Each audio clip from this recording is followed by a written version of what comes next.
Welcome back to WRPL, the podcast where we talk about all the things we are watching, reading, playing, and listening to. My name's Ben. And I'm Steve. How you doing, Steve? I'm doing well, Ben. Happy 4th of July. Happy 4th of July to you. America, the greatest country in the world where nothing ever goes wrong and everything's A-okay. It's beautiful for every person here. Mm-hmm. We are living the dream. I mean, that's why they call it religion, the American creed, dream. All that good stuff. Yeah, sexual orientation. It's all perfect for people. It's good here. for everyone. Yeah, every single person. So that's good. I haven't been to the doctor in 7 years, but that's just because I'm the peak human condition. You don't need it. It's like, does Wolverine go to the doctor? No. No.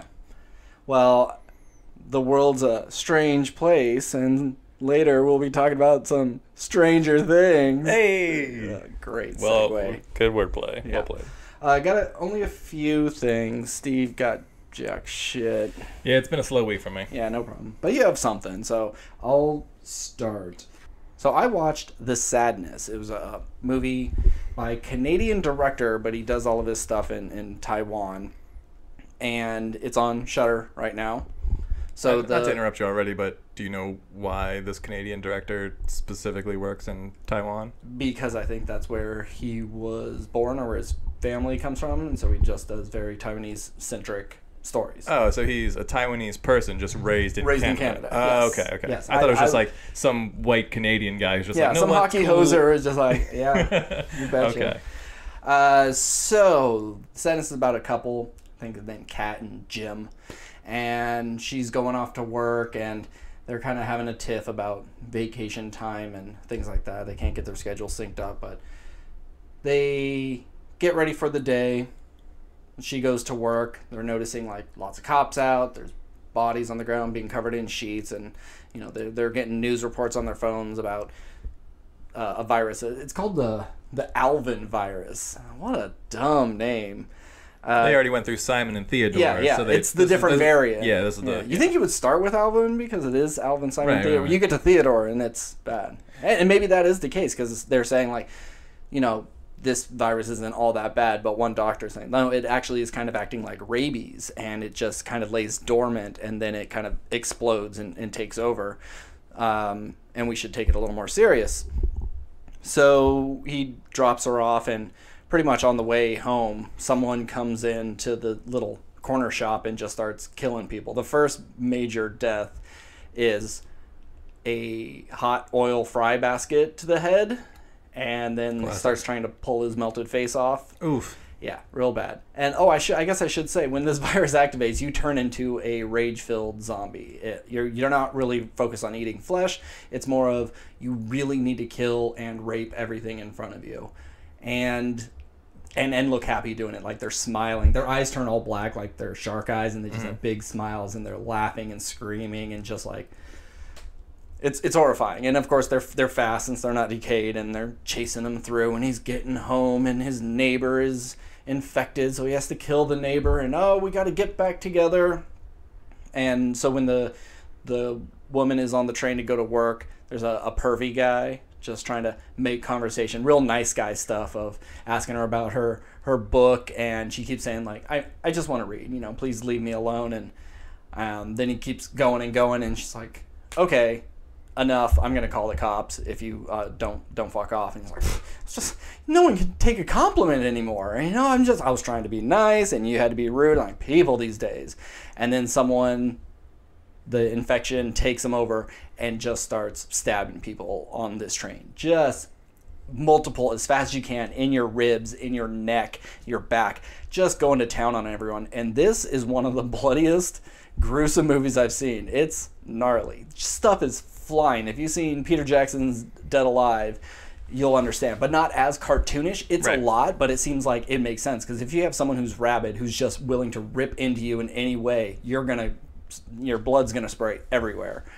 And so then more people are getting sick, and they all just start going fucking nuts. And of course the pervy guy goes crazy. So he's our main kind of stalker zombie. He's following this woman because he's like, I'm gonna rape the shit out of you until you die. I'm gonna, all types of things. It just turns you into like the worst type of person you are. Now, is the rape stuff graphic, or is all the rape stuff off screen? It's just the violence that is. There's one scene where like 4 people are just completely covered in blood, and they are in very, very close proximity with their positions, and it looks pretty graphic. But no one hangs dong. I didn't mean there are some boobs, so you see, but it's not like, because sometimes like, and maybe this is just my desensitization to violence that I've seen for the past 30 plus years. It just seems like I can always watch, or usually watch, a pretty violent thing, and maybe I'll like twinge a little bit, but it's like if there's a movie that's like, oh yeah, everyone's raping each other, I don't want to watch a whole movie where every scene someone's getting the raped. Violence is much worse than the rape. A lot of it's like crazy monster man pins down a woman, she screams, he rips her clothes, he drools all over her face, and you could tell it's happening, but it's not as graphic, except this one scene of these blood covered people. They're really going to town on each other. So Jesus, let's see, I started a list like right from the get-go, right after I saw the guy get smashed with the fry basket. I was like, oh yeah, this is a really gnarly movie. I'm gonna write down some of the things that happen. Okay. So I have a list for you, Steve. Great. Of gross things. Now, are these ranked or just random? Not ranked, just kind of in order of what happens. Spoiler alert for everyone. Spoiler, yes, of course. Spoiler for everything, every time. So there's a knife to the neck. Someone gets hit by a car. Falling off of a building, tracked down, watching the body hit. Our main character gets 2 fingers cut off with hedge trimmers. He's trying to hold it open, and he slashes it, gets the 2 middle ones. My butt just got tight. They hold down a guy and break his arm at the elbow backwards. Ooh. Multiple stabbings and bitings, tons of stabbing. And that train scene, everybody is just coated in red. It's just really horrific. That kind of day on set is super fun because everyone just gets to be wild. It's I got to be in this fun little scene where I'm just covered in blood. It was so cool. Or if they were just it was so hot and sticky that it was just a miserable day. Yeah, probably. A nose is bitten off, and then he's hit with an axe. A dude is just beaten with bats, and his face is all mangled and deformed.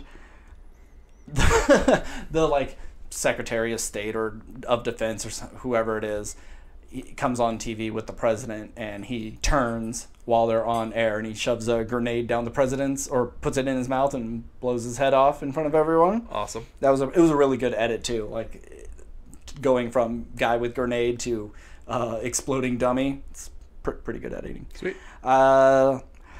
There's a woman, she gets an umbrella in the eye, and our heroine is trying to save her and get her off the train, and the pervy guy is pursuing them. Eventually they get to a hospital, and she's kind of bandaged up, and he finds her, and he fucks her eye hole.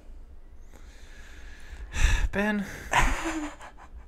And then she turns, and she has killed someone with a surgical saw, just limbs and chunks everywhere. And then this cowardly guy that almost got her killed is being held down by the masses, and she takes that circular saw, which I'm assuming to his genitals, but it's lots of blood spraying everywhere, but it's chunks are hitting him in the face. It was like they ground up a bunch of hot dogs. It was gross. And then he gets his head bashed in with a fire extinguisher, and that's the last big death. So I will not be watching this movie. It's pretty gross, and it's almost to Kill Bill levels, where it's really disgusting, and it can be realistic, but it's also cartoony at the same time. But you believe it, but it's just a little much. I don't know. It's a perfect balance of extreme gore. And so, end of the movie. Boyfriend meets up with girlfriend at this place. He has finally turned. She seems to be immune, but he has finally turned, and he's just I came all this way. I'm so happy to see you again. I just want to cut your body up and destroy you. And she's just gotta leave you behind. So she goes to the roof of the hospital where a helicopter was supposed to pick her and this virologist, but he died. Got his foot cut with an axe right at the toes. And she goes up, you hear the helicopter, you hear the door close, and then they just open fire on her, and then that's the end. B+. So, extremely violent, Pretty standard story-wise. There's not much of a script and characters, but it is the kind of a spectacle thing, and just another take on rage zombies. Do you have a favorite rage zombie movie? Is it 28 Days Later? I really love 28 Weeks Later. I do too. It's underrated. And I think the intro goes a long way. There's some frustrating things of like, you fucking kids. If you just would have just stayed behind and not introduced your mom into this world, everything would have been okay. But you caused the second downfall. And so that stuff's really frustrating, and it gets a little action-y with like the helicopter mowing down a field, but it's like so fucking cool. And I like the cast. 28 Days Later is really good. Yeah, I think that movie might have been the first movie I ever saw Jeremy Renner in. And I was like, this dude's kind of fucking awesome. Yeah. And then later on, it's like, oh, he's fucking Hawkeye. And like Rose Byrne is Rose in Byrne's it. in it, yeah. And Imogen Poots, one of her early roles. Yep. The Poots. It back in the day in Hollywood, you had to, if you had some real quote unquote ethnic name, oh, it's a little too Jewish sounding, let's drop the Stan and the Stein and stuff, and we'll call you Judy Gold, not Goldstein. I can't do that. A lot of actors would change their name, and a lot of them do it even to this day. But then to have a name like Imogen Poots and go, I'm gonna fucking make it. Yep. I mean, she's very pretty and a very good actress. Sure, so yeah. Little goes a long way, but like, what a name. Yeah, not many people change their names anymore. Yeah, or at least you gotta, like, if they change, it's like, oh, I had something pronounceable, but it just didn't sound cool. So it's like, I think Jonah Hill's real name is like, well, it's the same with his sister. What's her? Her name's Beanie Feltz. Oh yeah, so his last name would be Feldstein, I think. Yeah. But he just goes by Jonah Hill. It's like, but like you could say Feldstein. It's just like, oh well, I didn't like that. It doesn't have that pop. Yeah, it doesn't have the pop. So yeah, that's the sadness. Watch it on Shudder. Steve, what do you got? I played a game that, once again, my original intent was to play with you. Always is. But you know, it's taking. I only spent a few hours with you. The fact that we think we're going to get through an entire game within. Yeah, if we set an entire day aside and just like, all right, we're doing nothing but playing this game. Yeah. We could have done it. So I just figured, you know what? I'll play it, and then you can play it because it's a relatively quick game, and then we can do a deep dive later if we wanted to. I played The Quarry from Supermassive Games. It is a horror game that is played much like a movie in the same realm of Until Dawn, Man of Medan. All those other games we've also reviewed. That we've also reviewed. So this game is about a group of teens at a summer camp all the campers have gone home and they're supposed to leave that night, but they decide to stay one more night against the owner's warning of not to do that. And so, is it because like a storm's coming, or it's like, no, you can't do it on this specific day? At the beginning of the game, he's just like, all right, guys, time to go home. And then one thing leads them to have to stay, and he's just like, all right, well, you guys can stay, but don't leave the lodge. And you can tell he's very upset, and he's like, seems very agitated, and he's like, this isn't kind of supposed to happen. And he leaves, and then hilarity ensues. Now I love that. That's just our hand wave all over, like, and then the plot happens. Yeah. So I didn't know anything about this game going in. I wanted to go in blind as to what the horror of this game is. It's always a 1-2 thing. You think it's a werewolf, but then it's actually a sewer monster. And like, but from the opening shot of this game, and within the first hour of the game, there's multiple shots of a full moon, and so it's like, okay, it's not a spoiler to say it's werewolves, because it is werewolves. You pretty much get it right I was away. just pulling out werewolves out of nowhere. Yeah. No, it's werewolves. And I think the look of the werewolves are pretty scary. They're not the most inspired design. And also, I would say this is the least scary of the games, I think. Okay. Most of the jump scares in this game, it's just like characters walking and in the foreground or in the background, and then something will walk across the screen real quick. And that's like 90% of the scares, really. Is this the game where they have the option to turn off jump scares? I don't remember reading that feature. Oh, okay. I just saw it on something. Like, there was a game, you could turn off jump scares, but they said there will be a few that are kind of crucial to the story, so you'll have to deal with these, but we'll take out all the bullshit ones. Well, if that's an option, that's kind of dumb, because then don't buy a horror game. Don't play horror games. Yeah. But what I will say is it's been a long time since I played Until Dawn, and I'd really like to go back and replay it, but this might be my favorite of all of them. Yeah. It is certainly the least scary, but I think it's the best acted. I liked pretty much all the female characters in this game are great. I like all of them, and they're like, even though some of them might be playing to like kind of a stereotype, they make it work. Okay. Like, there's the one like pretty teen who like the jockey boy likes, who's like on her phone and talking to her Instagram followers, and like that kind of thing, like that kind of character who would be like super annoying. Yeah, who would be super annoying in most movies. She's actually one of my favorite characters. Oh. Yeah, I enjoyed her quite a bit, because she's not like bitchy or annoying or anything. It's just like, okay, she's just a teen, and this is what teens do, and they talk to their Instagram followers and all that kind of stuff.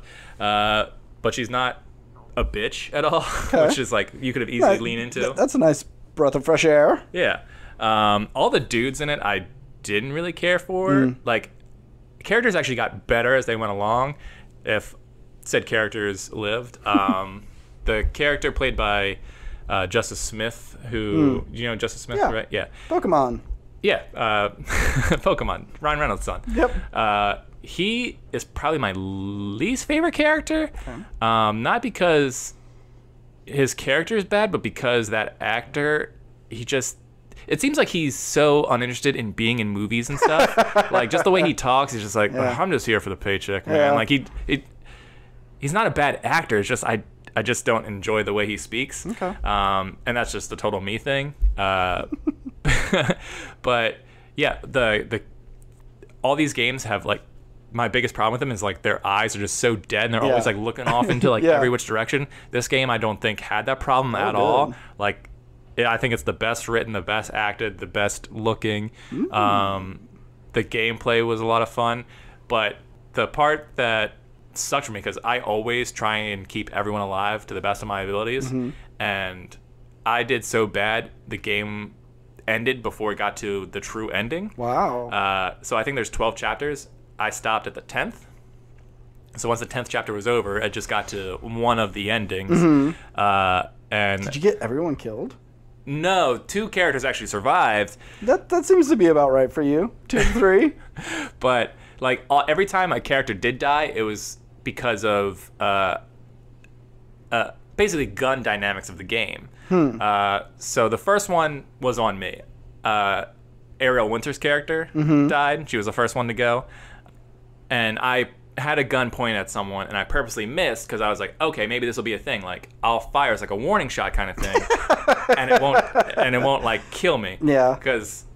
But died. And so I was like, okay, that one's on me. But then every other death was a gun-related death, and that was because I didn't like, because all the times I shot, they were with shotguns, and so it's like, they said in the game, you got to make sure they get close, because if you fire too soon, it'll just pepper them a little bit, and they'll still kill you. I was like, so one time I waited too long, because I was like, I'm gonna wait till it gets like right before it hits me. But as I was about to shoot, it cut to like the movie mode. I was like, well, it didn't even give me the opportunity to fire. Like, I wasn't not. You had all the opportunity, but it was like across the room, and I was like, I'm gonna get it to like it's like right in front of me. Okay. So that pissed me off, because that. How big is your squad?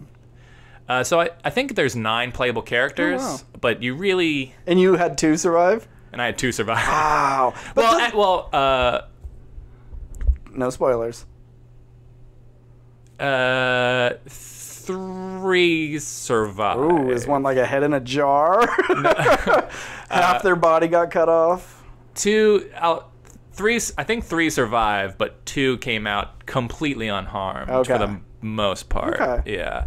But do you find that it's more fun to play these stories especially with a cast that big? Like, yeah, you could have a couple of them die, because if I watched a horror movie and everybody outsmarts Jason, I'm gonna be like, what the fuck? I'm here for the kills. Right. Well, my thing is, I think I want everyone to survive because A, I'm a decent human being, but two, that's the challenging part because like the game is designed to make it where like not everyone, like if there's 20 different endings of people dying, wouldn't it be nice to get to the one ending where no one dies? Yeah. So that's my thing. Is I want to do. And there is an ending for sure. Everybody can survive. Well, yeah. One of the new features of this game is you can select movie mode, so you can watch the entire game sort of like be played without playing it. Okay. And you can select an ending where everyone lives, everyone dies, and you can like kind of pick and choose between preset things. That's cool. I haven't done any of the movie versions yet, but. Yeah, so my goal is whenever I play this game, the first time I play it, I'll play it to try and get everyone to live, and then usually that fails, and then I'll go back and replay it from where someone dies. And like, okay, I'll try and fix my past mistakes kind of thing. But yeah, I mean, I have grown up in summer camp setting, so like a lot of that has connected with me. And not that we ever really like told ghost stories. We never had like it wasn't a. I mean, was it like a frowned upon thing? Like, let's not try to scare the kids. This is a fun thing. Yeah, it's just there wasn't really time to do it. Ghost stories or anything. Our day was so scheduled and planned to do like fun activity after fun activity. Like the only time to really do that kind of thing would be like as we're putting kids to bed, which is the last time you want to do that. Sure. Plus the kids that were there were between like 8 and 13, so obviously they would be the most susceptible to that kind of scare. But if it was like 15, 16, 17-year-olds and we were all huddled around, it's like you could tell ghost stories because they're probably not going to be freaked out. But it's like if these kids are peeing the bed, then that'd be an issue. Because a lot of times you see in movies when it's summer camp, everyone's just kind of like wandering around, hanging out, doing whatever the fuck they want. Like, no, there's a schedule for these things. Anywho. Yeah, it's not just like kickball at 1 and then dinner at 5 and then just free time. Yeah, free time in between. It's like, oh, we can sneak away to the lake. And there was none of that stuff. Yeah. But yeah, I thought the game was really well thought out and a lot of fun, and there's twists in it, and there may be hillbilly killer family. You don't know.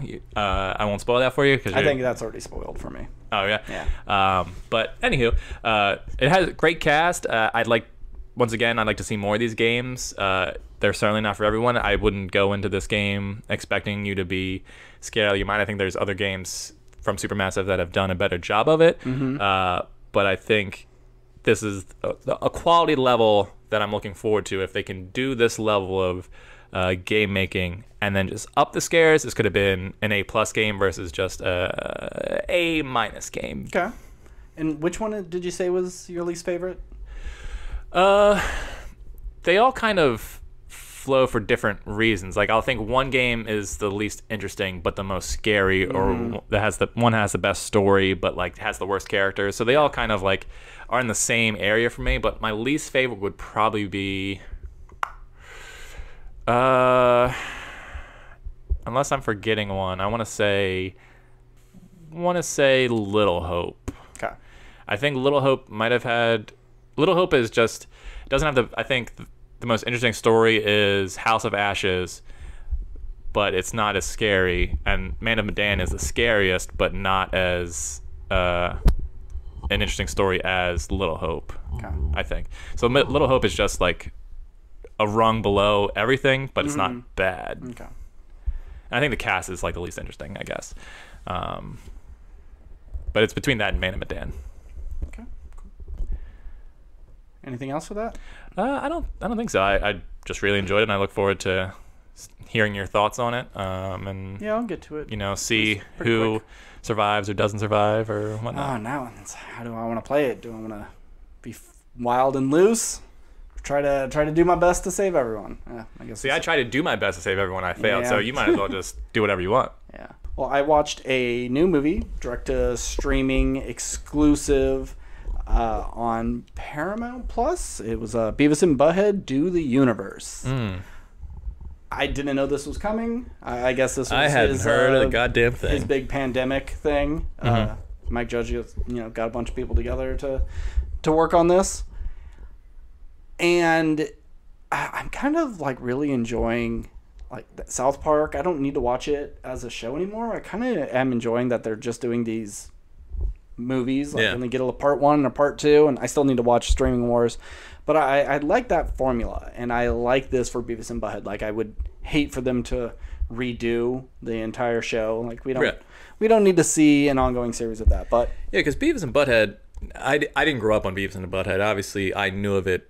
I think when that show came out, I was in elementary school, so I wasn't the target. I was in 6th grade when it came out. Yeah, I wasn't the target demo by any means, but I knew of it.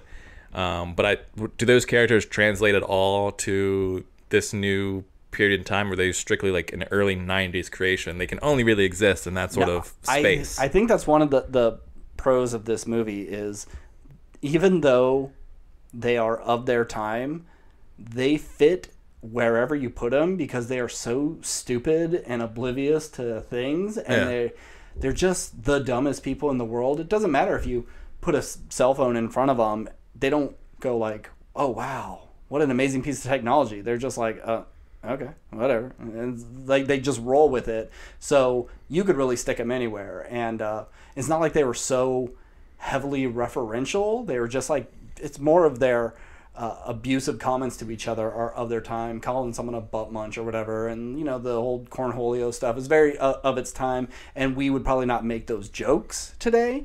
But I don't think this feels out of place. Like, they go to a college and like learn about white privilege, and so that makes them think that they actually have these rights, and then it's like, oh cool, I can do these things because I have it. And then so they just like start running amok, being like real big assholes to everybody, cutting in line and things like that. There's just like a lot of they just cutting in line and go, sorry, white privilege. Yeah, exactly. Yeah, like they can park wherever they want, they can steal whatever, you know, it doesn't matter, they have white privilege.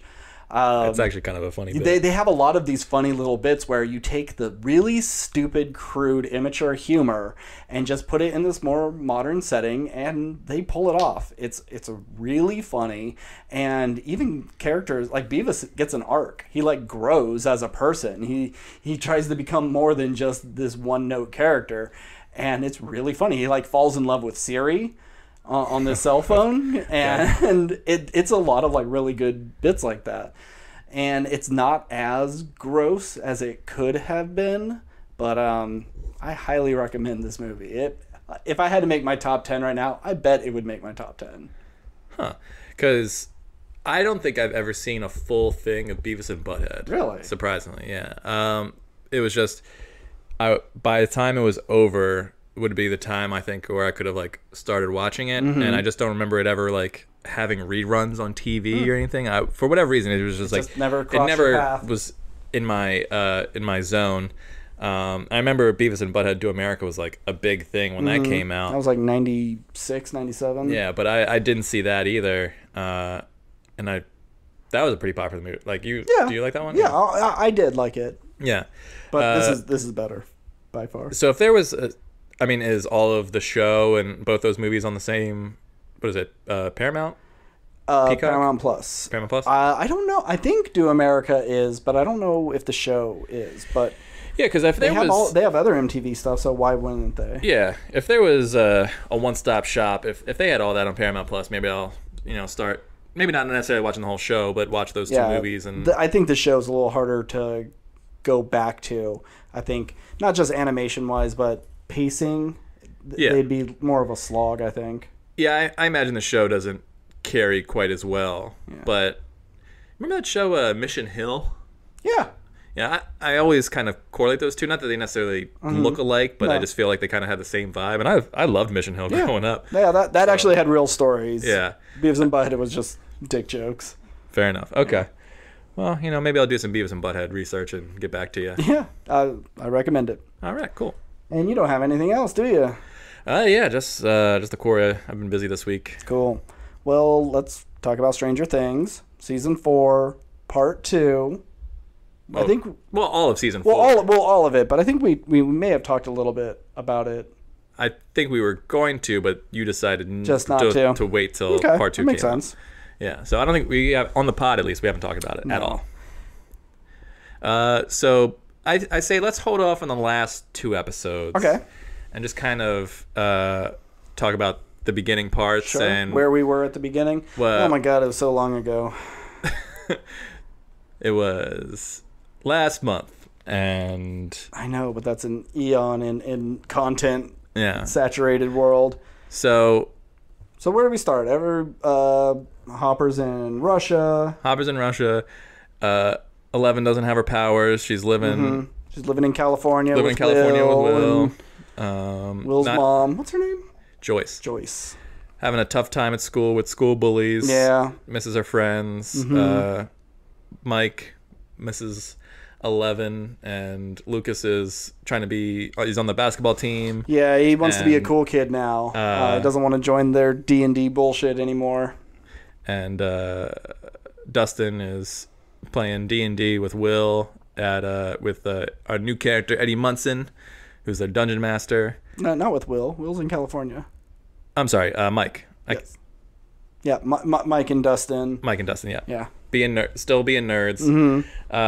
And yeah, playing with a guy who's like failed senior year like twice now, yeah. So he's like, old as hell. Yeah, he's like 19 or something. And yeah, what's his name?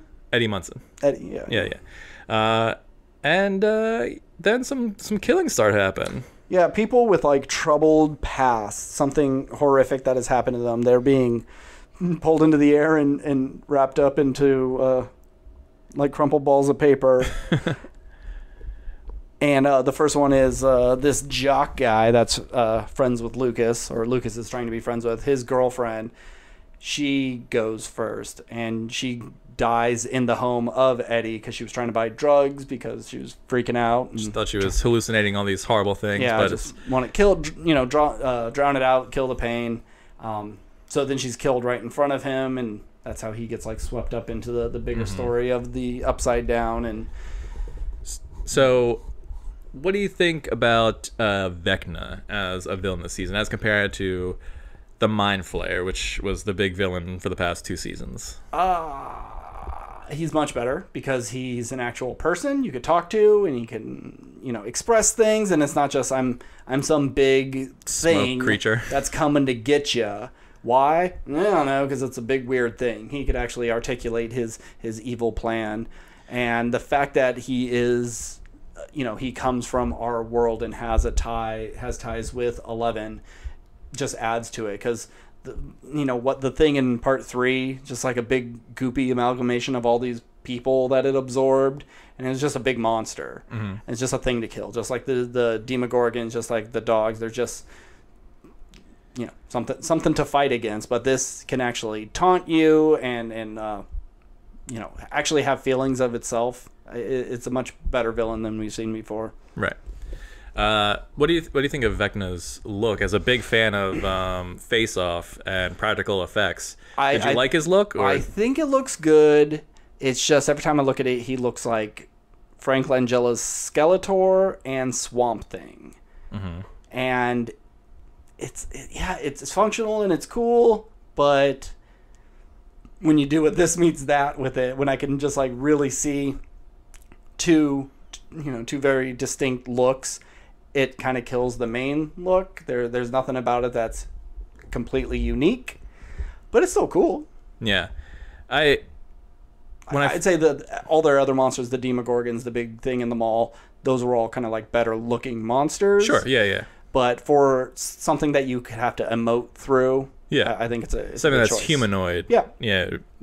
Like when you first see him like in silhouette or kind of slowly stalking, like I think he was very intimidating at first, especially because of like how tall he is and everything, and the fact that he's like kind of wet definitely adds to, like, I think he looked very scary at the beginning, and then you just kept seeing him more and more, and like I love the visual of him whenever he's like up in his like tentacle trance form or whatever. I think that's a really cool visual. But when he's just like standing in a normal room, it's just like it just looks really out of place. Yeah. Like he really only looks as intimidating if he's in his own world.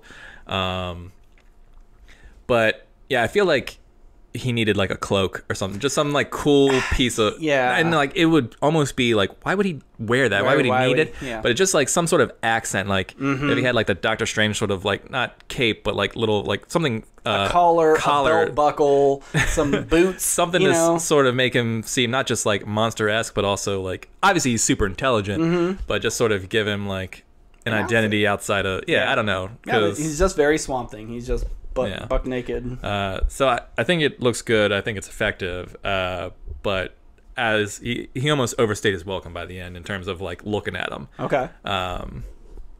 But in terms of his plan and backstory and all that stuff, I think it worked. He needs to kill 4 kids to open up the gateways to merge the realities, or just open up bigger doorways to the upside down. Yeah, so it was open up. Basically, if I poke 4 holes in this area, it'll crack the world enough to open up one giant gate. You know, classic end of world plan kind of stuff. Which I loved all that visual at the end. Oof. Very cool looking. Yeah.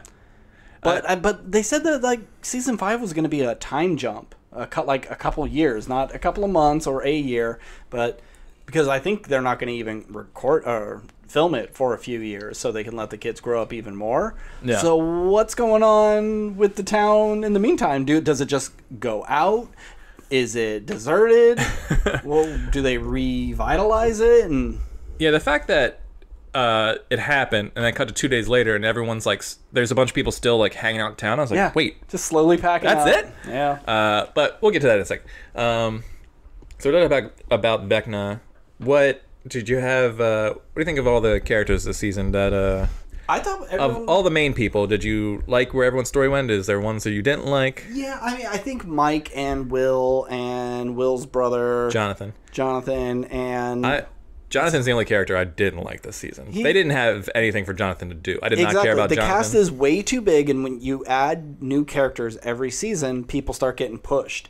And Will was pushed from the get-go. Yes, he was missing through most of season 1, but they didn't give him much to do in 2, not much to do in 3. He's not much to do in this, and he just keeps getting pushed back because they keep bringing in like more charismatic characters. It's been a while since I've watched season 2, but I think he had quite a bit to do in season 2 because he was like the whole crux of like... Yeah, but it was more of him being possessed by the thing than him being part of the gang. It seems like they always pulled him away in some form, either physically or mentally, where he can't just like hang out. And he always felt like, what's his name, who goes missing in Hangover? Like, he's the 4th one of the group, but he's never really part of there. So that's why they don't put him in the sequels, because he's not part of the gang. He was the treasure hunt.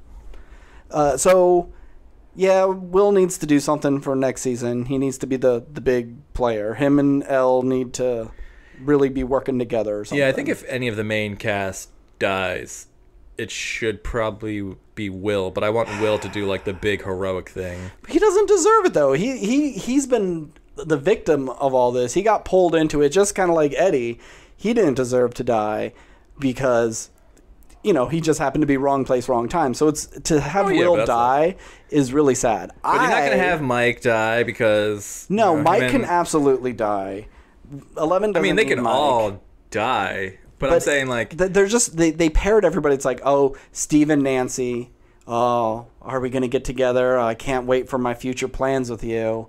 And then Max and Lucas. Oh, we're going to go on a date. And Hopper and...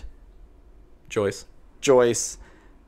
Oh, I can't wait to go on a date with you. They're setting up all these things of like, okay, some of these people are going to have to die. You can't, because that's what you do in shows. You're like, man, I'm 2 days away from retiring, and then you kill the guy. So you have all these people saying what they want to do in the future, and you have to make it tragic by offing them. So Steve's a pretty high up there.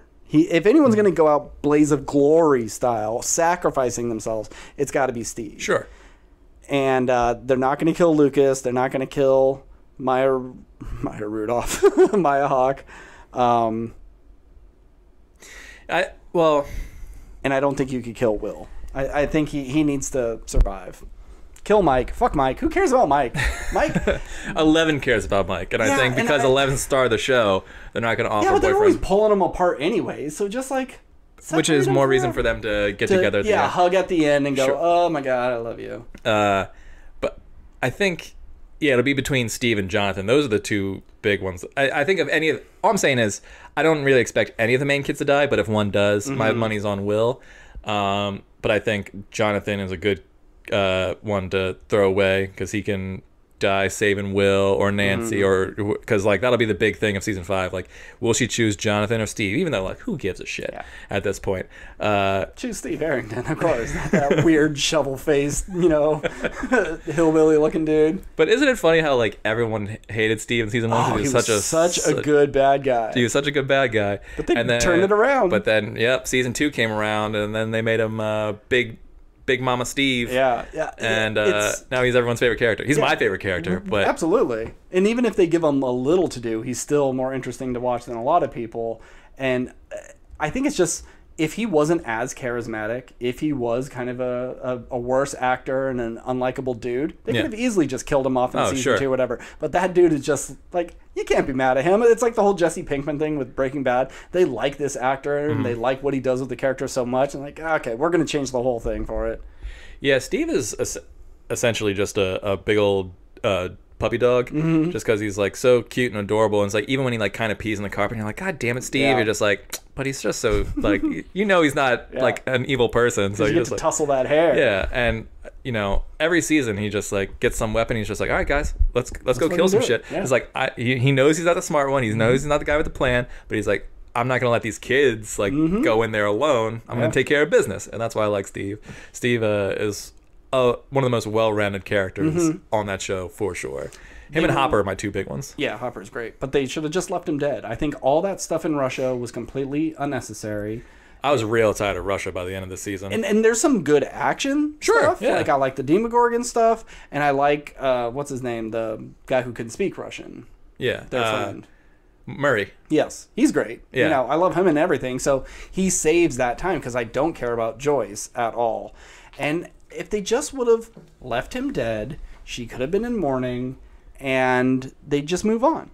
He's not necessary, and especially in the end there, where all these crazy stories, they're all converging at the same time. Like they're in Russia, like we got to kill these Demogorgons to stop the particles because maybe it'll help the kids. Like they happen to know that the kids are jumping into the Upside Down right now to go kill Vecna. Do they even know who Vecna is? But they're just like, well, we think we'll help. Yeah, that little side plot was a little, I don't want to say confusing, but just kind of, I don't even remember if there's any context of them going like, oh, well, we know that they're doing this, other than just like, I bet that they're, which are like, of course they are, but they have had no contact in what, a week or whatever, however many days. They don't know. It's like, oh, he didn't answer the phone, he must be going to the Upside Down. It's like, no, he's at a pizza place or something. You don't know that. There's no cell phones here. Like if you miss someone at 1 p.m. and they're home for 8 more hours, and then you're like, and just happen to call late, it's like you can just miss them all the time. There's not necessarily missing. But anyway, so the whole Russia stuff, I was kind of over at a certain point, but I did like a lot of the Russia stuff. Like I like the idea of putting prisoners in like a gladiator scenario with things from the Upside Down. That's cool. And seeing that Demogorgon just like mow down those dudes, like the bloodiest scene of Stranger Things so far at that time. Just really cool violent deaths. And once again, not to just jump back to the end, but just seeing Hopper with a Conan the Barbarian sword fight a Demogorgon, I was like, cool. I like it. It's silly, but it made it work. But all of it could have been cut. Just leave them dead. It's nice to have them back, and it's nice for 11 to have something, but maybe that's the story you go with. She loses Hopper, she loses Mike, she loses Will, she starts losing everyone, and now she's the big threat, and she was the mind flayer the whole time.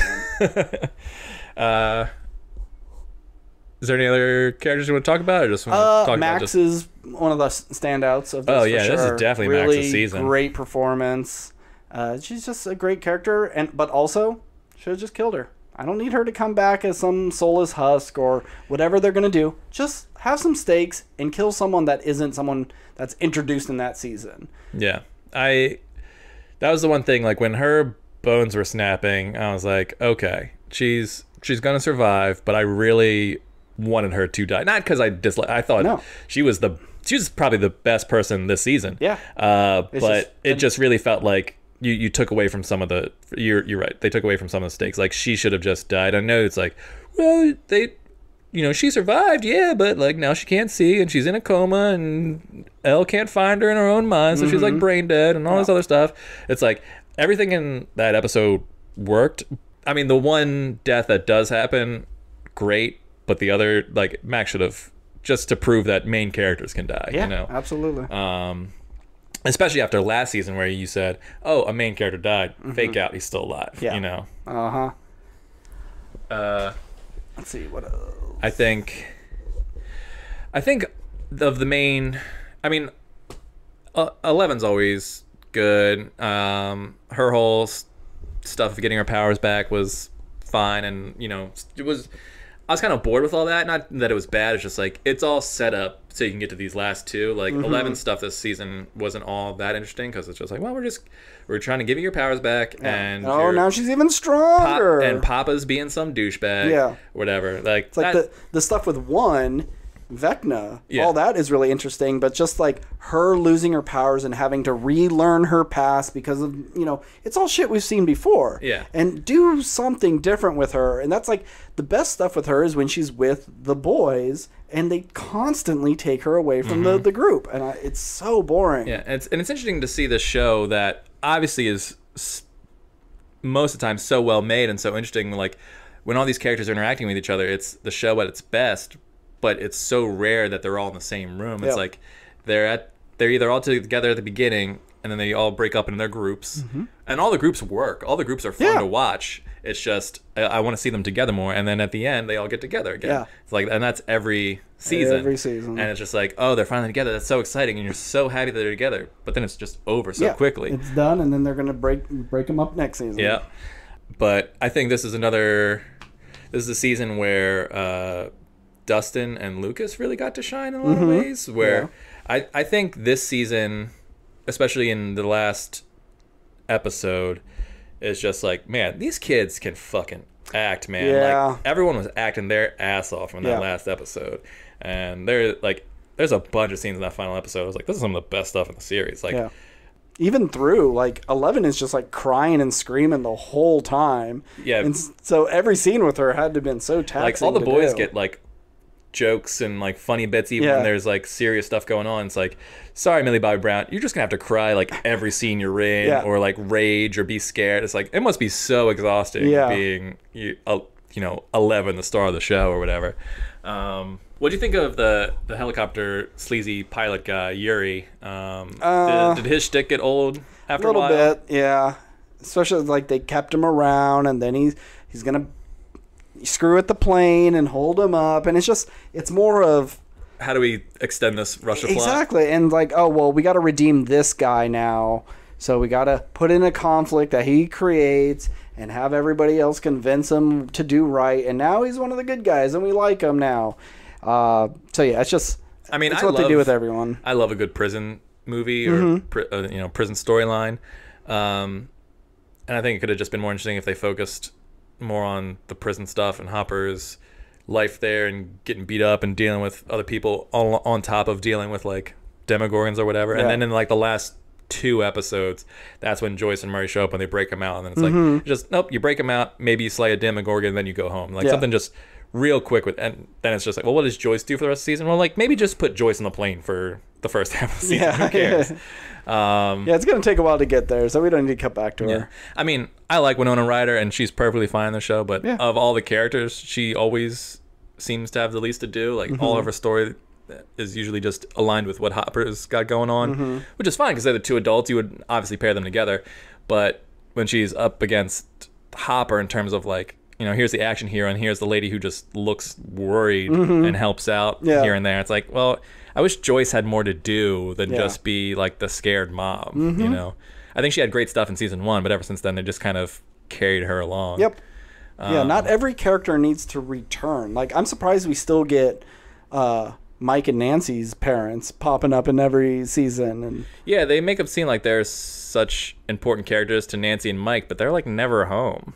Nancy and Mike. Oh yeah. I'm saying it's like they interact with their parents so little. I mean, season 1 probably quite a bit. Yeah, a bit more. But then after that, it's just, you know, oh, we needed that storyline of like Nancy's mom maybe having sex with Billy. That's it's like, who cares? Yeah, I guess their purpose is just what did the normal human beings in this town, how do they see all these experiences? So it's fine to have them, but it's just when your cast is so damn bloated, sometimes you don't need to cut to someone.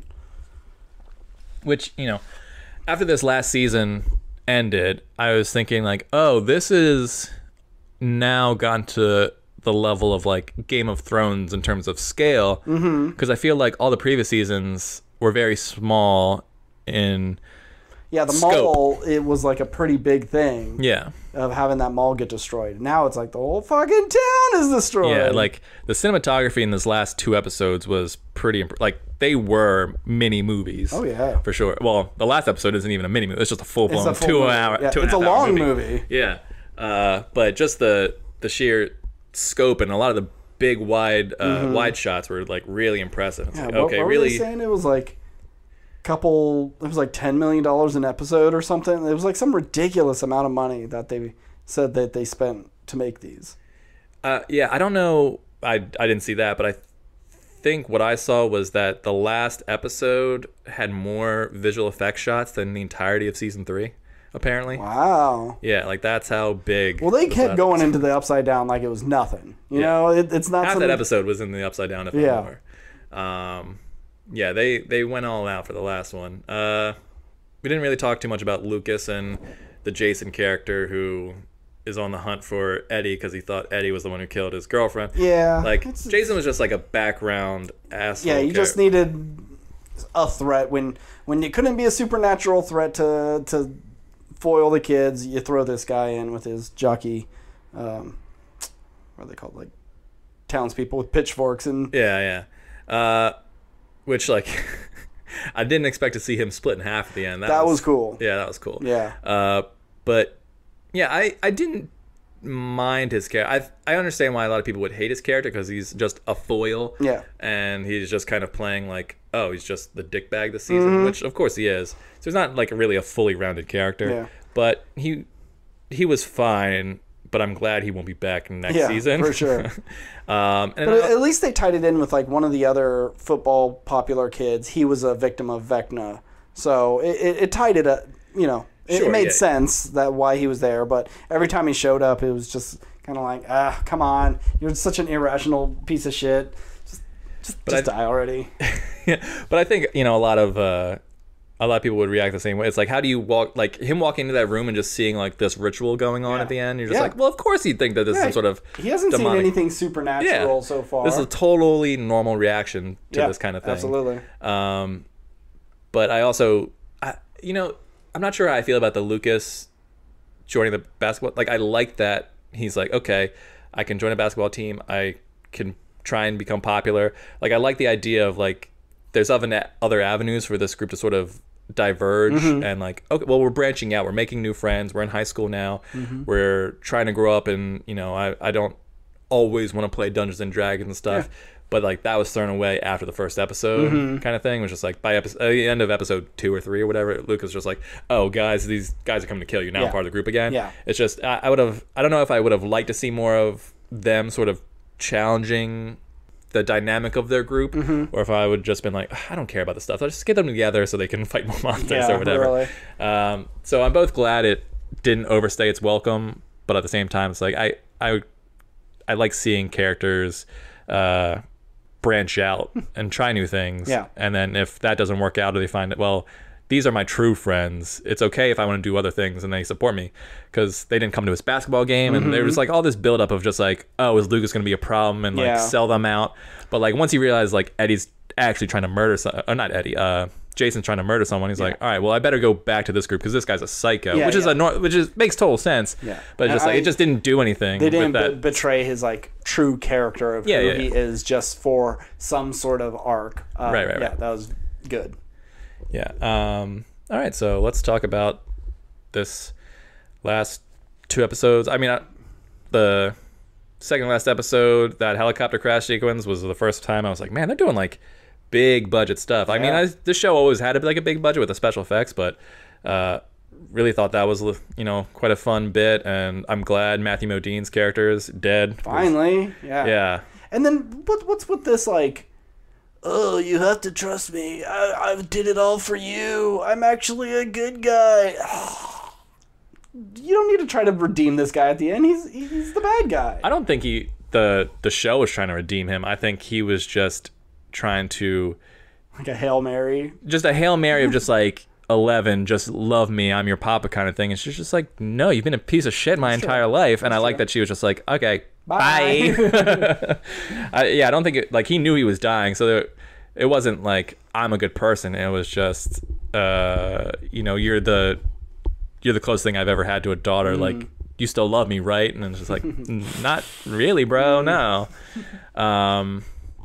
But yeah, that's one of the things about 11's storyline that's just like find frustrating. It's like every time she's in a science lab doing science stuff, it's always like, it's never seems to be in her favor or to benefit her in some way. Even if it does, like obviously it gets her powers back and all that stuff. It just seems like it's all just mental trauma for her, and she's just like putting up with it. It's like, this is not fun to watch. It's just some small girl being tortured. So I'm glad that hopefully that's all done with. I mean, obviously she'll still be tortured from Vecna and all the monsters and stuff, but yeah, I really liked Matthew Modine. I like seeing him and stuff. I think he's a great actor, and I wish he saw more of him. But yeah, I'm glad he's gone from the show now. Unless you do obviously some Vecna mind tricks where he shows up and is like, hey, 11, it's Papa, and all that kind of bullshit. Yeah, I agree with all that. Okay, so final episode. Yeah, they're getting a plan together to kill Vecna. Yeah. What did you think of this plan? Because any plan that has like 5 steps, I'm like, you're not gonna get past step 2. Yep, someone's gonna fuck up something. Yeah. There's too many steps, man. You need like 3 tops. And good thing 11 showed up, because they would have all fucking died. Yep. Like, they failed pretty spectacularly.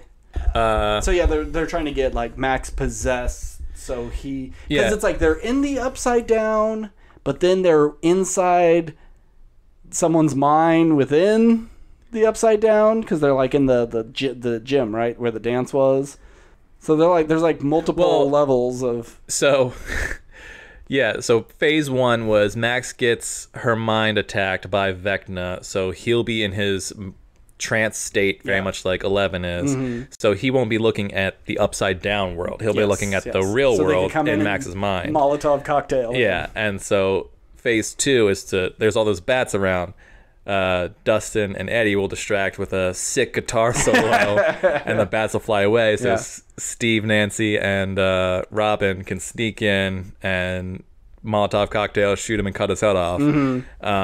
Which is my biggest disappointment, that they shot him a bunch of times, and Steve brought that big old axe and didn't even use it. I know. I was like, oh, here it comes. There's the, like, even if you chop off his head and Vecna's still alive, fine. But I wanted to see Steve cut something off. Yeah. Or like in D&D lore, Vecna loses a hand and an eye, and they just become these powerful items throughout D&D lore. I thought like Steve, oh, maybe he'll like go to chop his head off, and then he'll block, and then the hand will come off. Yeah, he goes up to block, cuts the hand off, hurts the eye at the same time. Something like that. But they've made references to that by the end of the show, but they didn't do it. And I was like, man, I wanted to see Steve use that axe. Yeah. Anyway, yeah. So then they would kill Vecna, and there was that was basically it. And then step 4 is like wake her up. Yeah. Yeah. Something like that. Yeah. Whatever. But they fail, and it's a good thing that Hopper was killing a Demogorgon in Russia, because that helped somehow. But also got rid of the particle. Yeah, something about particles. But 11 is they stop at a pizza place, and like, when someone who shows up in a uniform of your place of business, but they don't work there and you've never seen them before, if you just give them a joint, like, you could just use their building for whatever you want. Yeah, it's like a bro code. That was some TV BS, I feel like. Yeah, but at the same time, like, it solely worked because the character behind the counter was essentially a carbon copy of the other guy. It's like, Argyle. You see, this would seem like the kind of guy who would just like be like, all right, man, cool, and just leave work with the other guy. Especially after he gives him weed and tells him, oh yeah, this girl has superpowers, we need all the salt in your freezer. It's like, okay, man, cool. Oh yeah, what did you think about that guy, Argyle's character? Yeah.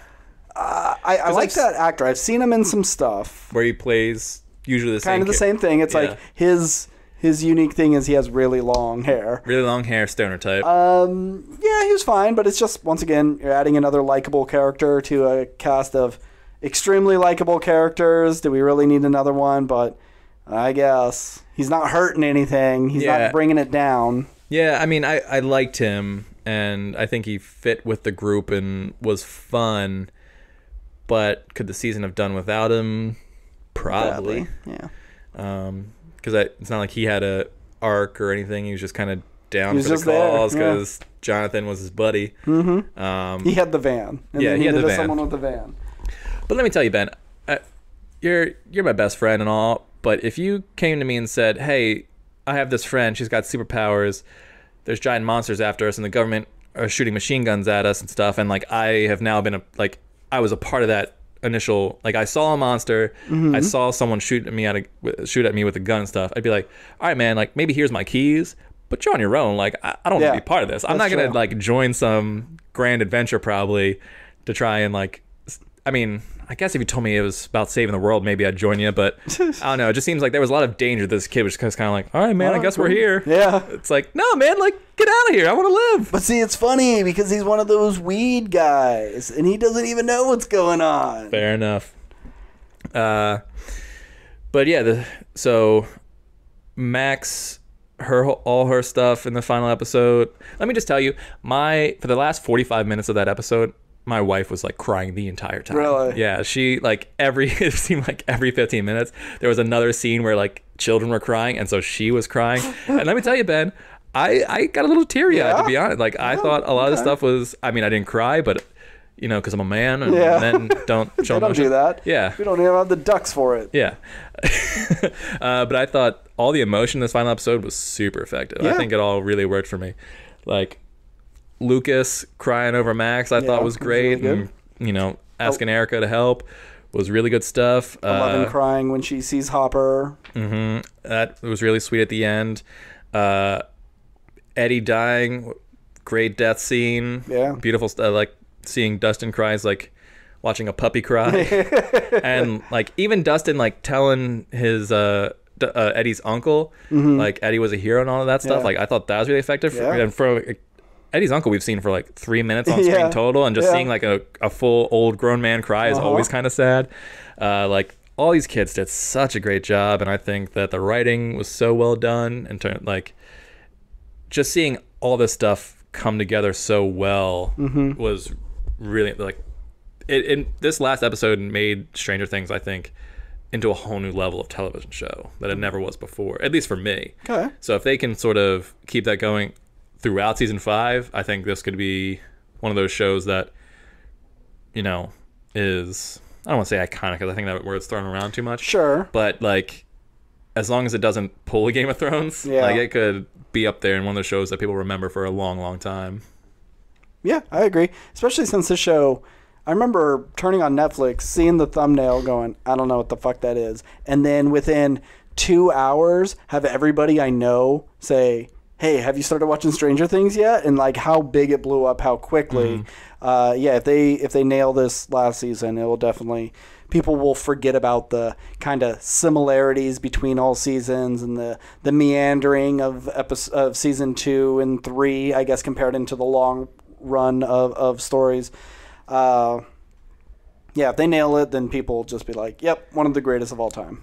I don't know if you've seen it, but I was on the Stranger Things Reddit, and someone posted a like how to write a Stranger Things season, and it was like have a character go missing, break up the group, have a brand new lovable character die, have a character who you think is dead not actually be dead or something, and then bring the group back together at the end. It was just like whatever it was. It was like, and that's very storytelling generalities.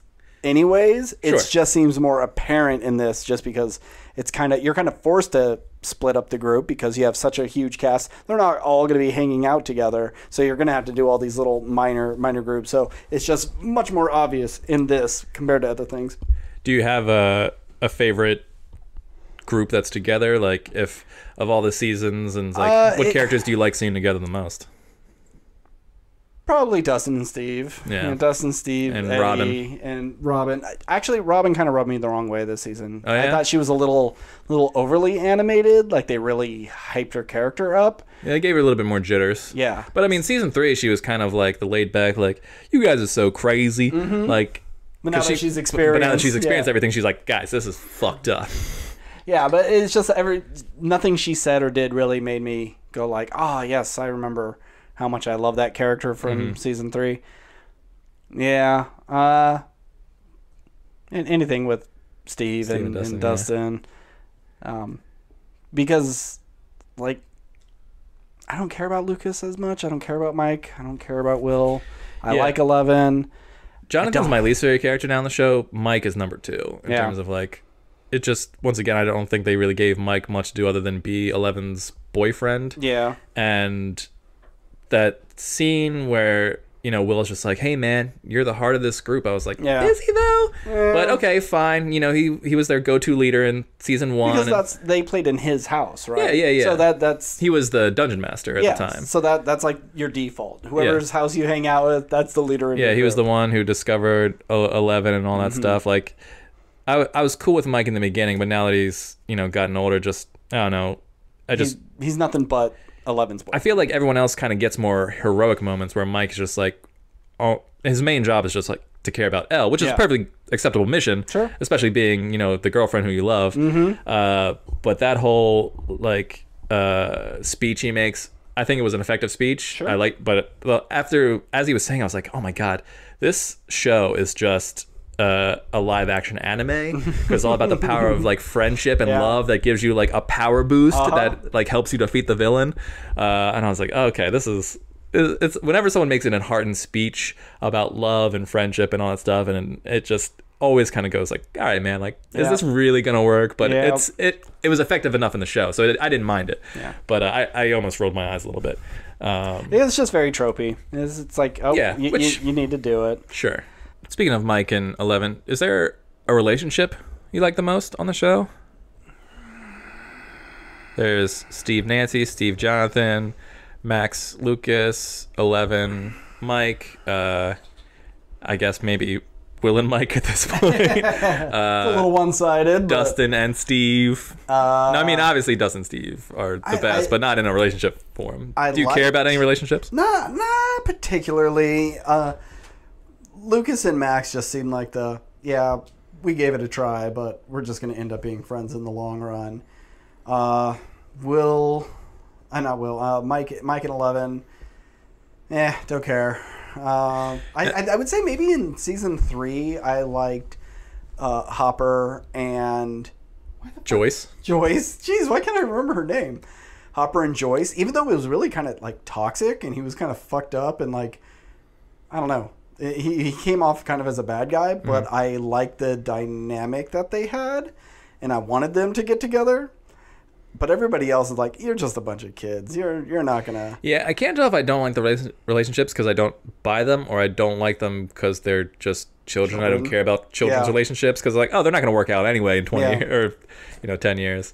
Like I imagine if this show does like a 6 Feet Under and they jump ahead in time, like I imagine Mike and 11 are gonna be married and stuff, but like I don't necessarily expect Lucas and Max to be together. No. Even though like, well, who else could they be with going through the same experience? Like only each other would know what this is like. Sure, but you move on with your life, you move away, and if there's never a threat that comes again, it's just like it's like going to war. So, sometimes you just put it behind you. Exactly. Yeah. So I guess I would say Steve and Nancy would be my best because it's funny, you don't want them together because you're like, oh, Nancy, you got to find a better boy. This Steve guy, he's no good.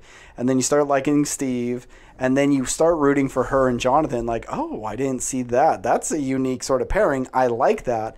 But now putting Steve and Nancy back together, it's like, oh, no, they are cute together. Let's do that again.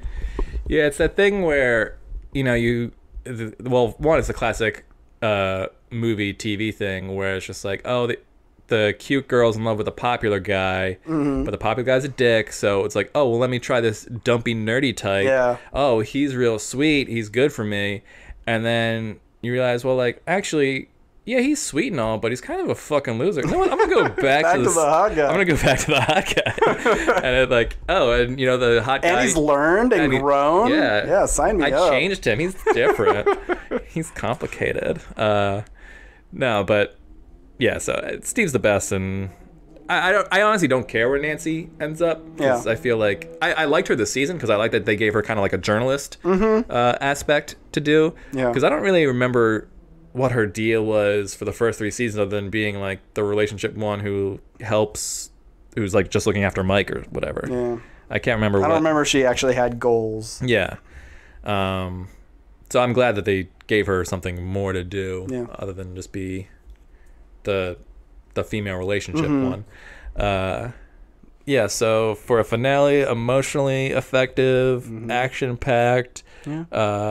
Sealed the gate or something once again. I don't know. No, actually, we didn't seal the gate this time. Yeah, like, we that was busted the gate open. That was the other thing. It was like, we kind of talked about it, but didn't really talk about it. So the gate opens, the villain's plan works. He's not dead, even though he got Molotov'd and shot a bunch of times. Yeah, Like, he I had to don't go lick understand, his like, wounds. the extent of, like, because I wouldn't think he would be able to like heal or anything. He's just a dude who's covered in goop. But obviously, like, I don't think he's eaten anything. And the rules don't make any sense. Why was the Upside Down like a barren wasteland of floating rocks when he first arrived, but is now Hawkins? What did he do for that? Like, so whatever the rules are. Yeah. Well, you got an answer for that, Steve? I do and I don't. Okay. One thing, when you first see him arrive and see the floating rock things, I was like, okay, this is a cool visual. And just seeing him discover the smoke monster in the sky, and then they said like he became one with it, and so like he was the mind flayer the whole time, and he's been the one in control. But they don't really explain like what that fucking thing is. Yeah, what is it? What is the fucking Upside Down? And he's walking around this other dimension, and it's like, if you just tell me it's another dimension with these beings in it, okay. Sure. But so you have like the Demogorgons and the Demodogs and the Demobats and stuff. It's like, and Doug Demodome. Yeah, Doug. But like, do they eat each other? Do they eat anything? Like, what is their source of sustenance? And if like, okay, they're creatures that don't need to eat, they're just violent beings like the aliens or the xenomorphs from Aliens. Okay, so, but like, what create, or like, how do they come into being? Like, what is, like, why do they have biology at all if they don't need, like, why do they have teeth if they're not eating? Yeah, like, why do they exist? You know, are they just some thing that was created in the Big Bang and there's just another, whatever. It just, I just wish I knew. You don't have to give me everything, but you have to give me something on what the fuck this world is. You know, it's probably going to be something of like, oh, the Upside Down is all your negative thoughts. It's all your nightmares. It's the space between time and reality, and that's how we're able to, like, spy on people. But, like, you know, you did this evil, violent thing. Well, that creates a Demogorgon. You know, like, every time a bell rings, an angel gets its wings, you know. Every time you do something naughty, you get a Demogorgon, and it's something like that. And so it's not like a real place. It's a manifestation of a thing, and once it crosses the border, then it becomes real. It's going to be just some dumb philosophical thing and not a actual science-based thing. Sure. But in terms of, like, why is Hawkins there? My only thought, and this isn't necessarily my initial thought, but this is a theory that I've heard is, you know, this season they mentioned, like, oh, this place is stuck in like 1983, whenever like the first season happened or whatever, I guess. I don't really know. Or maybe not when the first season. Doesn't matter. But there's a theory that next season will be like time travel. Okay. Because they'll have to like go back in time or something to stop Eleven from essentially creating Vecna and creating the link between the Upside Down, because if she never killed him or like never sent him away like that, it never would open the door. And they would have just put a bullet in his head in the real world and not send him into the Upside Down. It never would have formed the cracks that he needed to create this whole thing, and it has something to do, like, that's part of the reason why the Upside Down is part Hawkins and stuff, and because it's just all built around. That's actually going to be the Upside Down is the future. It's way, way in the future. It's like no, that doesn't make any sense. Yeah, because there's still like items from the past. Yeah. Nah, it's gonna be something like the Langoliers. It's just a moment in time, and it's just stuck there. Every moment in time is a place. I don't know.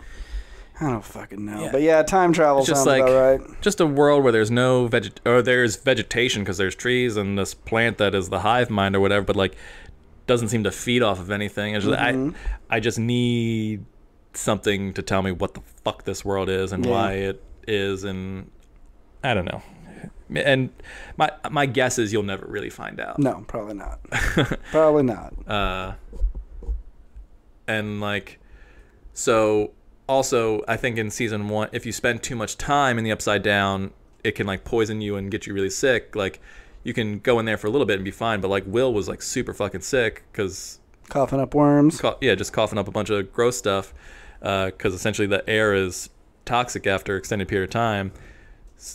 But like, because Vecna had powers, was he able to breathe that air, or was like when the lightning struck him, it just like supercharged his lungs? Like, oh, I guess I'm fine. Or because he fused with the smoke monster thing. There's just so many questions that I highly doubt will be answered, because they'll just be like, hey man, shut up, enjoy the show. It's just a weird monster realm. Shut the fuck up. Yeah. You know what? They should just really bring, because this whole show has Dungeons and Dragons ideas. If there's not a giant fucking dragon that flies out of that thing, I'm gonna be so disappointed that, you know, a famous dragon in Dungeons and Dragons is I think a Bahamut is the mother of dragons with the 5-headed dragon. Give me that. Give me a giant Demogorgon dragon thing. That'd be fucking cool. Yeah. What? But yeah, so they open this gate, but then it just seems like, and they just write it off as an earthquake. And it doesn't seem like I would think that after 2 days the government would be like, okay, this whole area is shut down, we're kicking everybody out, which, you know, obviously a lot of people are leaving, but it doesn't seem like they're forcing anyone out. It's just like, if you want to stay, that's cool. But and like and Jonathan and all them and they were able to like drive up right to the center of the crack, which I thought that would have been like quarantined off for like miles. Yeah. But it just seems like no one knows what it was except for the 10 people that were involved in saving or attempting to save the world. And what did they think all the fire was? Because it's not like there'd be lava. That'd be so far down. Well, I feel like once it was daytime, you never really saw inside the cracks anymore. It just seemed like that lava sort of disappeared. So now it's just like an opening. Okay. You just look down, it just looks like dirt, I guess. Okay. But there was an explosion when all those cracks came together. Yeah, it exploded out. I think even though it was in the middle of the night, I think people would have seen some shit and be like, guys, like, did you see? Yeah. And this was like a lava eruption, but there's no lava. What the fuck's going on? Yeah. So many unanswered questions. So, I mean, maybe if they jump forward even like 5 years, they're all out of high school, maybe, or even out of college, whatever. Maybe Hawkins does just get abandoned and it just becomes like a big facility, you know? I doubt they're going to repair that so it's livable. If anything, you let that rot and you start a new town elsewhere, because there's no saving it. I just I expected the final shot of this season to be something like a big old hand or something crawling, or like the Demogorgon's face just pop up and you do the scream thing and then cuts to black. Yeah, I thought they were all going to start like spilling out. Yeah, you just see a bunch of bats in the sky. It's like you kind of got like a hint of like what's to come when like the dark cloud floats over and you see all that smoke billowing out of the cracks or whatever, but it just just ominous darkness coming. I guess you could chalk it up to, he would have opened it up and Vecna would have risen out of it, sent his troops, and been like, look at me, I'm your new god. But because they killed him, or quote unquote killed him, Will does say, you know, I know he's hurt, I can feel him, he's hurting, but he's still alive. So it's like, oh, the explosion of my entry happened, but I'm too hurt to go through. So it could have been worse. Yeah, that's true. But if we do a time jump where it's 3-4 years in the future and we don't get next season until 2025 or 20 whatever it is, who knows, it's just, would you be spending 5 years preparing, or would you be spending your 5 years like living a normal life and just hoping like, oh, he's not going to come back, even though like there's evidence that he's going to come back? Will says he's alive, and it's like, why wouldn't you just all team up and go into the Upside Down like and immediately and kill him? There's got to be some sort of plan. So I'm interested to see what they do with that, if they just kind of write off like it's been years since the event in Hawkins, because it seems like this is the start. What have you been doing in that time? Like, it happens and then like, this is coming soon, and then jump 5 years, nothing happened, we destroyed Hawkins for nothing. So I want a time jump just because I think that could be interesting storytelling, but it feels like you're bailing on the potential of a story just to do a time jump. Yeah. And I mean, we say all this and they've given us 4 quality seasons of television, so I imagine this last season shouldn't be bad. But I also have to say that with a grain of salt because, you know, that's what happened with Game of Thrones. But at least with this, like, they're not on a schedule where it's, we got to start filming now because it's got to be out next year at this time. They can take the time to, they could take a few years to write it, to nail it perfectly. Because if you're doing a time jump, it doesn't matter how much time you take. Yeah, because, I mean, how old are these kids? They were in their freshman year? This is their freshman year. So they're all supposed to be 14 years old, but they're all like 19, 20 now. So, I mean, really, you could make it next year and just be like, it's now been 5 years. Sure, but I think they're all actually the age they're supposed to be. Yeah, but you want them to be 25 playing 20, you know, playing 18-year-olds. I guess. So.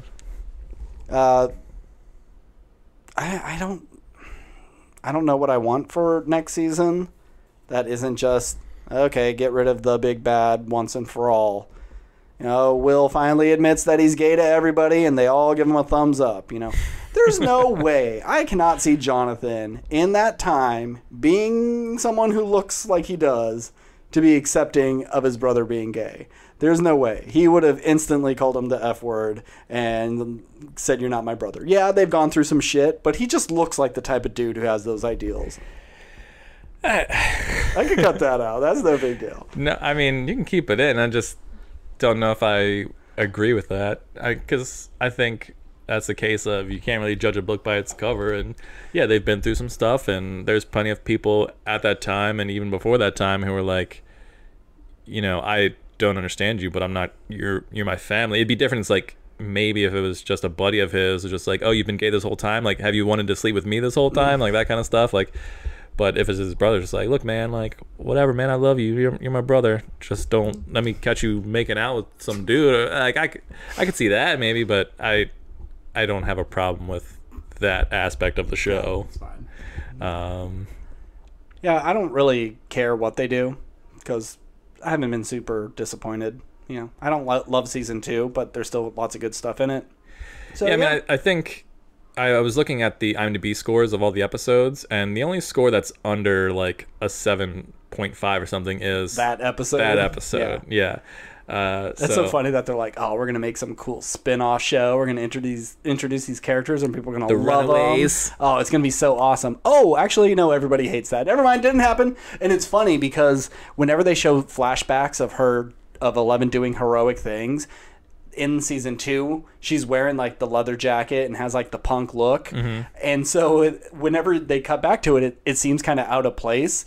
And it's just funny that this episode that is considered the worst has kind of tainted the big action moment at the end. Like, oh, we're always going to remind you, every time you go back to that scene, you're going to have to go, why is she in that leather jacket? Oh, yeah, those fucking punk kids with superpowers. I don't even remember what they were. Were they part of the program? I want to say only the one girl was... They were involved in some sort of program, whether it was on another site or something. But I think, didn't they call each other like sisters or something like that? I don't remember. But it's like, yeah, you totally just bailed on that storyline, and I don't... They will be the big thing of season 5. They'll come back, and they'll be like, oh, you thought this was just some little thing? No, we were setting the stage for something even bigger. What are we, some kind of Suicide Squad? Yeah. There'd be... I honestly, I think I would love it if they all came back. Do it.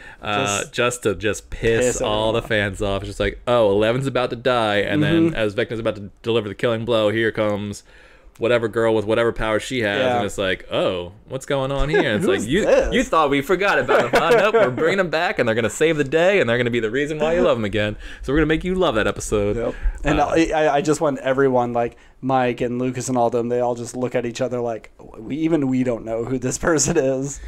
So, any final thoughts about the last season? What's good, bad, looking forward to, any of that stuff? I like this show, and every time it comes out, I watch it as quick as I can. I do enjoy it, but I don't think past season 1 it would ever make a top of end of the year or anything. So there's just too much other good TV to be considering this good or great, I should say. This is just like pretty good, perfectly fine, and very likable. With a different cast, it could have been worse. Yeah, which is surprising because I feel like this is, if I was going to pitch you a show of all the shows that are on TV, this is the one because it's got, you know, 80s sci-fi, nostalgia. 80s nostalgia, Yeah. sci-fi elements, Good synth music. cool looking monsters. Like this, Absolutely. like this show checks every box for you, and you're Yeah. just like, no, it's good, but it's not my favorite. It's good, but it's just like I love the Alien franchise. But like once you get to like Resurrection and AVP and Prometheus, and you start getting more and more, and it's like, oh, a lot of this is the same. It's not very inventive. It gets boring, and this is just so much of the same that after a while, like, because I always pitch, and I've probably even mentioned on the show that Stranger Things should have been an anthology thing. It's not my idea. I'm stealing this from someone else, but you do that first one where secret government experiment, young girl kind of ET thing, superpowers like Firestarter or Carrie, Yeah. and then your next one is you do a Terminator 2. Or not a Terminator 2, like adjacent, a Friday the 13th. There's a serial killer in Hawkins, and yada, yada, yada. It doesn't have to connect to the first one. It's just these 4 kids. No one believes them, and they're doing this crazy thing. And then season 3, maybe you do a Terminator thing, and they come back in time and say, we have to kill 11 because in the future she is this tyrant that goes out of control. Or, like you said, she has to stop, or you have to stop her from stopping a thing because that thing has actually ended up being good. And then you do season 4, it's a Groundhog Day thing, and they're stuck in the same week, and some crazy alien invasion is happening at the time, and they're having to loop it over and over again. You just do these kind of weird 80s tropes in this world where no season really has to connect to another. And I guess you could, but just doing upside down, evil monster, kids break up, kids get together, 11 holds her hands up, monster goes away. Reunite, rinse and repeat. If you really shook it up and did something different, and it'd be kind of cool having a psychic government experiment character like 11 fighting a Jason in the woods, this undead, unstoppable killing machine. There's a lot of fun elements with that. Since we are wrapping up kind of this story mainly, it's just more Vecna, it's more invasion from the upside down. So I can't really hope for too much because I know exactly what I'm going to get. Fair enough. I'm going to pitch you one last what my idea for the final episode of the series is. I came up with that as you were talking. Because we talked about, like, there's a theory that there'd be some sort of time travel element.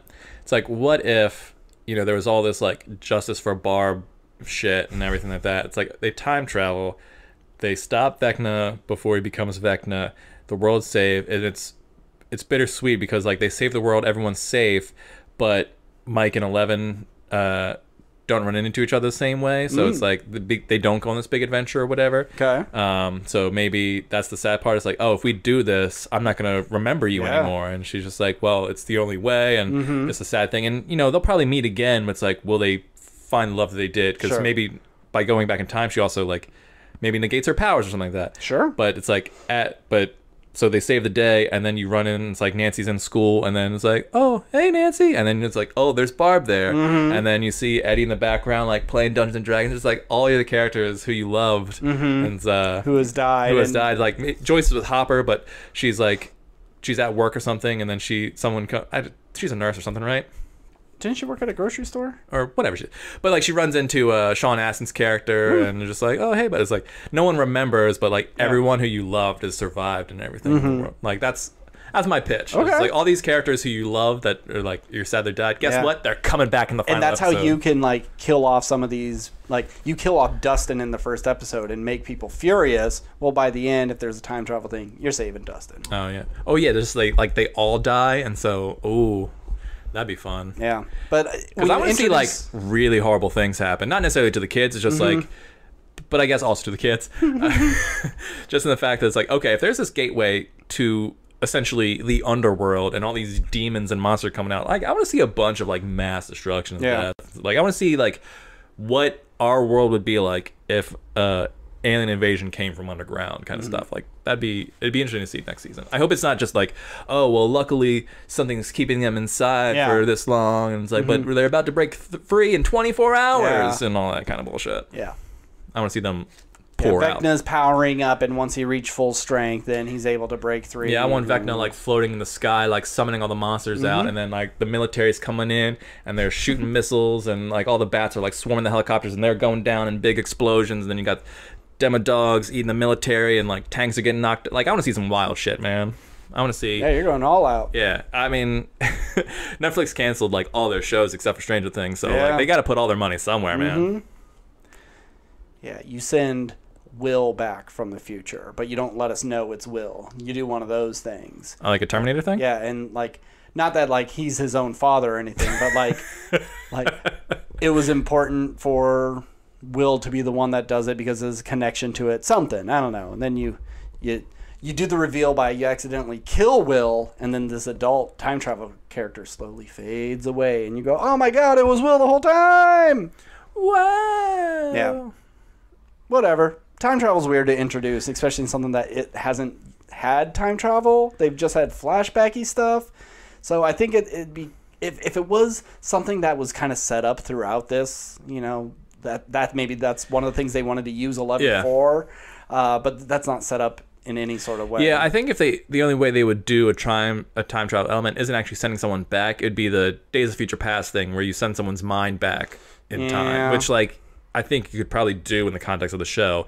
It wouldn't be, well, 11 opened a portal to the past or anything like that. You do. 11 is getting visions of the future, and she's getting, say, like 10 specific things, and then after they do something, they blow up a facility. She's not having those visions anymore of 3 of them. Now she's down to 7 visions. They go do another thing, and someone dies. Whoosh, another 4 visions go away, and it's down to 2.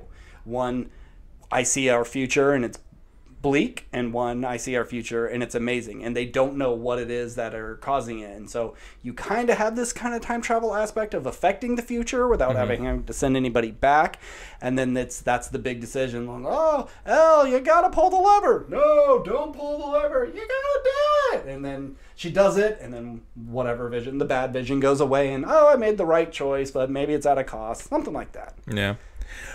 Or last thing, in a real big twist, somehow all the main characters, like at least the boys, they get superpowers, and they finally form like their real D&D group, because Will has some connection to the Upside Down. Sure. And like 11, I don't believe, like all the kids they picked for this program were just random kids that they stole, right? There was no context as to like them having power. Like they basically trained them to have powers, correct? I don't remember. I just know like they may have exhibited something, but I think they were like children of fucked up parents. Sure. Okay.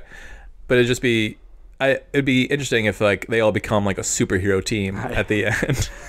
Not saying I want to see that, but I'm just saying I could see the show going like, okay, we need to go big. 11 does something and gives everyone temporary powers. Okay. She puts them all in the hyperbolic time chamber thing or whatever, and they have to do a thing. They all have to go underwater, and they'll all piggyback off of her, and they'll all go in. But the thing she does in there causes them all to get some powers. All right, so what are their powers? Come on, Steve. Well, I was just gonna say there was a moment where in the final episode where Vecna's in the school dance with Max and everything, and 11 comes in and 11's getting her butt kicked. I thought there was gonna be a moment where like, because they never really touched her, I thought for a second like the boys were gonna like grab her arm or something, and then somehow they were gonna get sucked into the mine, and so it was all gonna be like a team up, and they're just all like like curb stomping Vecna in the corner or something like that. It's cool. Like, you must have one of us, you must have all of us. But I thought that might have happened. Okay, if you want to traditional superhero powers. So she's got telekinesis. Yeah. So I was thinking about this last night, and just like, because they always talked about like, okay, who would be what in D&D, and like, there's been stuff online of just like, if this character was a Dungeons and Dragons class, what would it be? But Max would have super speed. Yeah. Okay. Because she's the skateboarder. Sure. She's running from her problems. Yeah. Lucas would probably be super strength because he's the fighter of the group. He's the athletic one. Yeah. Dustin would be like control technology. He's kind of like the tech guy. He can make anything out of anything. Hacker. Yeah, he's a smart guy. I say Will, since he has a connection with the Upside Down, he could summon demogorgons and demon dogs. Oh, that'd be cool. Like he has to kind of puppet it, you know, like if he wants to throw a punch. Oh, that'd be good. Okay. And then Mike, he is he's a power booster. He's the one who like, oh, 11's feeling weak. I'm gonna use energy, like my power, to sort of give her a supercharge and give all the other characters, like, so everyone, like when everyone's feeling weak, Will's the one who's like been unconscious for some time or something, like when they all got their powers, like he's been away, and then they're like, oh, we're losing, what are we gonna do? And then Will comes in, or Mike comes in, and he's just like, all right guys, I got this, and just does something, and he's not good himself, but when added to your party, he adds plus damage, plus power, plus health. He's an addition modifier or whatever. Okay, that's good, because you would think like he's the leader of the group or whatever. Oh, he has the heart, so he's your health and healing support. But you would think like, oh, you give him flight or laser eyes or something because he's like the leader. And like, no, you make him just the healer. Yeah. All right.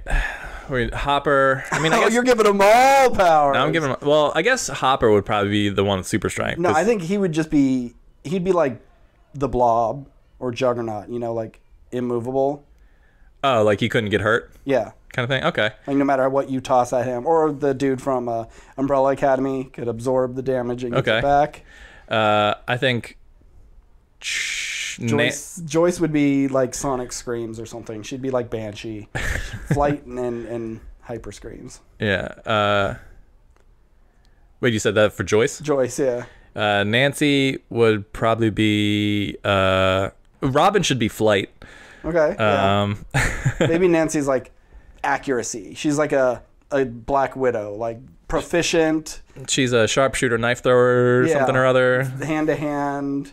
All around good fighter. You know what she is? She's like that mimic power. She's like an acrobatic type. She can kind of do all these kung fu moves and like learn everything super quick.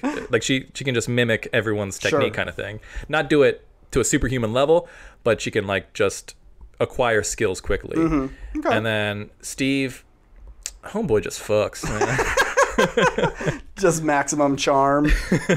Yeah, he that's his thing. He can talk his way, like his power is like he debuffs people. Yeah, being around him lowers. He's kind of like the one girl from Umbrella Academy. He's like, I heard a rumor. Yeah, he can make you do things against your will, not in a creepy way, but he's just like, Gambit, hey Vecna, sit down, and Vecna will have to sit down. Or something. I think Gambit has that. It was a latent mutant power where he's so charming and suggestive. He could just be like, "Hey, baby, you want to come home with me?" He's gonna. That's gonna hit more than miss. Yeah. It's not like 100% mind control or whatever, but it's like he couldn't say kill yourself because you wouldn't want to kill yourself, but he can go like, I think you should do this, and you'd be like, I think you're right. I really should. Yeah. If there's an inkling of what you already want to do in it, he could just like amplify that. Yeah. That's cool. And I think that's all the main cast. Oh, we didn't pick Jonathan. Jonathan is a teleporter or something. I was thinking like make him like a Hulk or Jekyll than Mr. Hyde sort of thing. Like he transforms. We don't have a transforming person. Okay. But transform. Oh well. He turns in to the Demogorgon, and his little brother controls him. Yep. High fucking five. That's it. I mean, all this is really stupid. Yeah, 100%. And, probably should all be cut, but I really like that idea. I've always liked that idea of like mutants who work in tandem. So you take Dazzler and Banshee. She could turn sound into bolts of light. He could scream really loud. So he screams next to her. She makes it powerful. Pyro can control fire. Jubilee can make little sparklers that aren't like super powerful. He can amplify her powers. Right. I like that sort of. Yeah, because if you did a thing like where like, oh, if you're bit by a Demodog or whatever and survive, you kind of become a Demogorgon over time. And so like Jonathan jumped in front of Will, so that didn't happen to him. But because Will has that connection, he kind of like not necessarily stopped the transformation from happening, but stopped it from going full way because he's like, I have this extra little ability. So now it's just like we have this connection that's beyond brother. It's like. So you can go into that form, but you won't murder all of us because you wouldn't murder me and that kind of thing. So it's there. There's something there. I mean, maybe that's cool enough to be its own thing. Fuck the rest of these guys. Yeah. I think that's everyone. Any thoughts? If you were gonna rank the seasons. Yeah. So Let's Play season 2, obviously. Then 1, then 3, and then maybe 4. Like 4 probably would have been under 3 for me. I think 3 is a pretty well-rounded season Really and fun. like really fun, and the kids kind of started coming into their own really well. But after this last episode, like as long as this is like of what's to come, I think the last episode is the best thing they've ever done in the show. So I think season 4 has really elevated it. So barely inching out 3 is 4. Okay. I'd say. All right. I was going to say 2, 3, 4, 1. Oh, one's your favorite? Yeah, I think it's just like the most simple and fun, and it really got us into it. We may have cooler stories and better characters now, but it really started off very strong. So, but Yeah, but it's like I would attribute that to like Breaking Bad. Like the first season of Breaking Bad is really, really good. But when you look at it in the context of the entire show, like every season got better. It's like, and that's why people love Iron Man so much. It's like, oh, Iron Man's so great. It really started the MCU. It's like, yeah, but if you look at Iron Man now compared to like what they've made, Iron Man 1 isn't really that good. you like, keep saying that. I disagree. It's just I'm one of those simple. people. It's just simple. No, and simple, and you know me, I like simple. I am a simple person. But sometimes bigger is better, and I think this is a show that has gotten bigger each time and arguably better each time, with the exception of some stuff in season 2.